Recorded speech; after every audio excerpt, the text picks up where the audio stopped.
说了一辈子英语的外国人答中国人的英语考试卷能考多少分？这次我公公婆婆来中国，发现扎铁这英文也太差了。I'm hungry， 谁录饭呀？温迪就开始挑事儿了，说我觉得吧，扎铁英语不好还是跟彩铃有一些关系的。不行，我来中国亲自带吧。毕竟英语吧，它不光是口语，它涉及语法、用词、引申含义啊这些东西。大胖媳妇说，哎，要是比这些东西，你还真比不过中国人。温迪当时就炸毛了。我说英语60年了，我英语没有中国人好，我是大傻帽啊，大傻帽啊。大胖媳妇说，口说无凭，咱可以考试。都说今年英语考研的卷子难，你我爸还有彩铃一起答。温迪非常有信心，于是我和俩老外在我办公室考了一次考研英语。监考是大胖媳妇的老本行，作为本次考试的监考人加阅卷人，他非常严肃。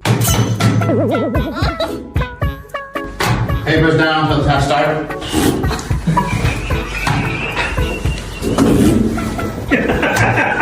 然后我们就开始答了。说实话，这卷子真挺难，但我毕竟经历过应试教育的锤炼，我还能对付。我公公婆婆就不一样了，首先完形填空就给干懵了，因为他俩从来就没见过完形填空这个东西。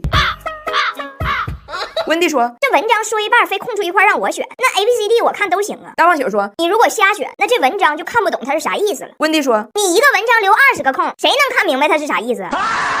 然后呢，温迪阅读障碍，阅读的时候必须得读出来。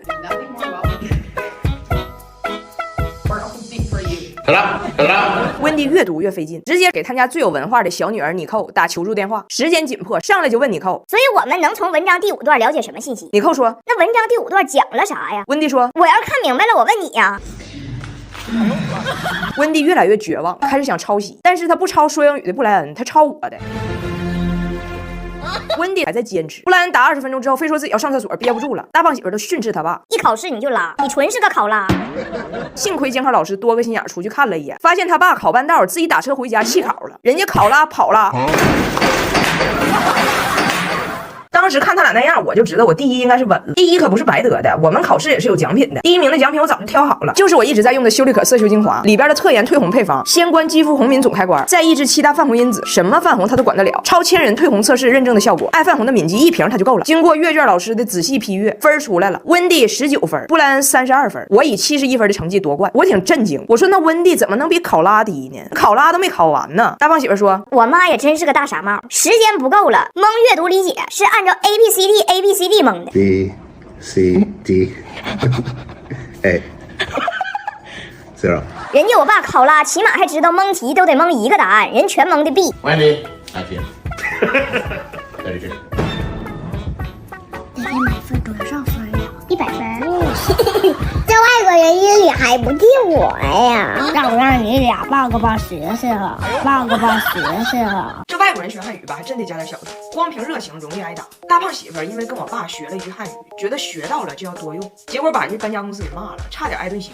咋回事呢？俺家最近非常着急要搬家，因为房东把这房子给卖了，新的买主呢就很着急要装修，就天天劝我们，你们能不能赶紧搬，能不能赶紧搬？为了保证孩子上学方便呢，我们就在同一个小区找的新家，新宅跟故居就隔了3栋楼。你说这距离吧，它但凡远一点，你还能雇个搬家公司用车拉。这俩地方呢，距离不超过35米，就只能找那种收纳公司用小车给你平移搬家。我以为能更便宜呢，就上网找了一种服务叫日式搬家，说都给你分好类，归纳好，你啥也不用操心。说的可好了，而且上门就认出来俺家人了。你不是大胖媳妇吗？我认识你。然后转身评估，报价14000。大胖媳妇一听疯了，问我，他认识我，难道不认识我妈吗？你给温迪14000，他能把北京朝阳区都给你收纳了，这钱花的可太大脑袋了。你赶紧让他走，逼我撵走了收纳公司。大胖媳妇说她坚决要自己搬，此刻就开始运。然后我爸就不让，我爸呢查了万年历，说今天不适宜搬家。大胖媳妇完全没听说过这种讲究，就问我爸为什么。我爸说，确切的说，人写的是今天诸事不宜。大胖媳妇说，什么是诸事？我爸说，诸事就是所有事，诸在汉语中指所有，诸事不宜，诸有此类，烽火戏诸侯。大胖媳妇听懂了诸指所有的汉语用法，但并没有懂背后的习俗。同城购物买了一个超市的购物车，晚上天一摸黑就开始自己搬。趁我爸不注意，他把小的东西都放购物车里，在地下车库搬了10多趟，但是发现大件他确实搬不动，然后自己联系某搬大件的公司，约了3个师傅帮他过来搬床什么的大家具。我爸都快睡觉了，大胖媳妇过来了，老丈人你起来，人家来搬床了。我爸说谁来了？大胖媳妇说，猪来了，猪来了。猪来了，谁来了？就来了，猪来了，就来了，猪干什么？我爸莫名其妙被他薅起来，陪猪一起搬家。我说你用我爸可以，但马上过年了，得犒劳老爷子。他血糖不稳，忌口和营养不均，你送一堆不如送一杯伊利新活舒糖奶粉。这一杯富含16种营养，低 GI 零蔗糖，葛根、黄精这类中式养生食材，适合要控糖的中老年。这叫送的贵不如送的对。人小区都有认识我们的，非常尴尬。我爸就陪着大胖媳妇儿，连着孩子就这么一趟一趟搬的。然后我爸对今天搬家这事儿呢，就还是不是很舒服。路上就跟大胖媳妇儿叨叨，就不应该今天搬。大胖媳妇儿呢有她的小心机，她就生怕我万一脑袋进水，同意哪个收纳公司了呢，花那大脑袋钱，所以就想赶紧把这活干完，让日式收纳无机可乘。我爸呢就老在他旁边阻挠，大胖媳妇一个着急，爸放车里了。我爸还说呢，根本不差这一天，你咋不听话呢？明天是个好日子。大胖媳妇想起来，想制服他老丈人，让他别说话，那就只有这一个招了，上来把我爸又亲一口，强吻，跟我爸说，你说的这些，猪听不懂，猪听不懂。今天 already 搬完一半了 ，no matter 你说啥，12点之前我要把猪搬完，我要把猪搬完。外国人来中国玩不会英语怎么沟通？今天我学到了硬沟通。我们今天呢带着我婆婆去故宫了，到了故宫那温迪全是问题，这是什么？那是什么？那是什么意思？然后我呢没睡好觉，我就跟我朋友说，我说你们给他翻译，你们给他解释吧，我解释不动了。然后我这几个朋友呢英文很有限，4级都没过，但主打一个勇敢。故宫啊有一个龙形的排水系统，就是下雨下多了都流到龙这儿，然后龙再以这个喷泉的形式喷出来。温迪就问这是什么？我朋友说，温迪，When there is a many water, it goes to the dragon, and then the dragon。呼温迪一脸呢，让温迪听懂了。然后故宫还有那种动物型的避雷针吗？温迪说那又是什么？另一个朋友说这个我解释，闻，哗啦啦啦啦，唰唰唰唰唰，咔咔咔 ，you know this。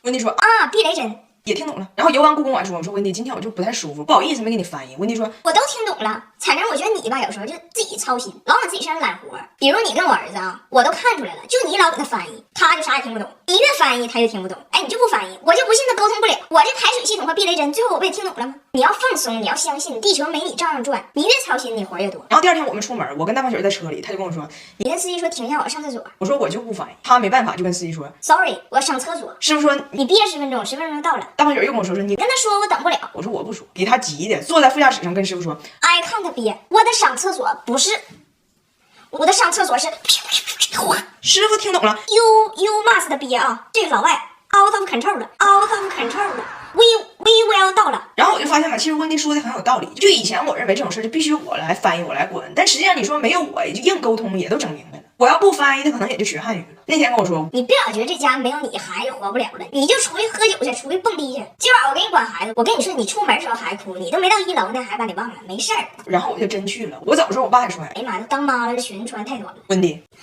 等我把孩子哄睡着，我也要去找他跳舞的。那你们看着我裙子呢？我都当奶了，我裙子更短。那当妈要都穿棉裤蹦迪，那以后谁还敢当妈呀？然后温迪啊来中国找我们之前就问过我说，我如果去中国可以住你们家吗？需要收费吗？那我肯定不能收费。但我当时就逗他，我说那需要啊，咱们都 AA 制嘛。然后他就当真了，他就把我家附近酒店都搜了一遍，就攻略已经做好了。然后我昨天就跟他说，我说收房费这事纯属逗你玩，我能收你钱吗？但是你搜的那些酒店，你能给我看看吗？我有时候真想出去住2晚上。就你儿子呼噜打的，我有点神经衰弱了。然后正好呢，第2天就是我们约的宜家的改造设计师来我家要改造聊方案，然后我就跟人聊说孩子啊，床希望怎么地，桌子咋地。温迪就搁旁边偷摸捅我，孩子没有必要一人一个屋，他也不加班。你让设计师把他俩整一个屋去，你自己要个屋，这房间就是你的，你让他给你加个密码锁，再整个隔音墙。你觉得这屋爆炸了，乱的不行，说你咔一锁，你就一门隔断人间事，别开门，你老公自己照顾孩子，地球没你照样转。宜家的设计师也是个女生，一下就理解了我的需求。以前的房间是这样的，现在是这样的。这个房间现在就是我充电区。宜家可太会选床品了，像这个床垫，我一个浅睡人士也能睡得老安稳了，支撑非常给力。你们也可以下载个宜家 APP， 给你的睡眠选几个我同款垫被的。现在呢，我改装的房间给我了，温迪也快离开了。